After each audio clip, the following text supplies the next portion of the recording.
ఈ విధంగా వాష్ చేసుకుంటారు.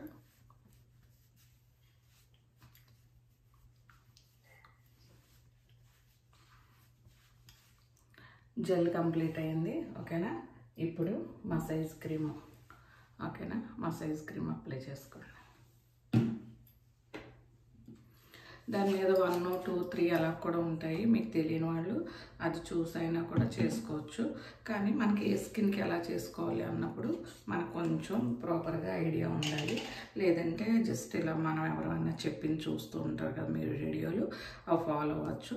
కొంతమంది తెలియనివి కూడా చెప్తూ ఉంటారు, అది చూసుకోండి. ఎవరైతే చెప్తే అది కాకుండా మనం కొంచెం ప్రాపర్గా, మన ఎవరంటే కొంచెం తెలిసిన వాళ్ళు, మన బ్యూటీషియన్ తెలుసు ఈవిడ బాగా చెప్తారు అన్నది చాలా రోజుల నుంచి ఎక్స్పీరియన్స్ ఉంటుంది.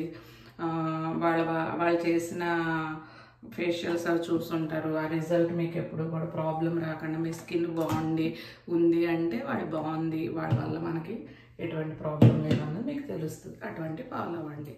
ఓకేనా, ఈ క్రీము ఇంత తీసుకోండి. ఓకేనా, దీన్ని ఇప్పుడు అప్లై చేసుకోండి.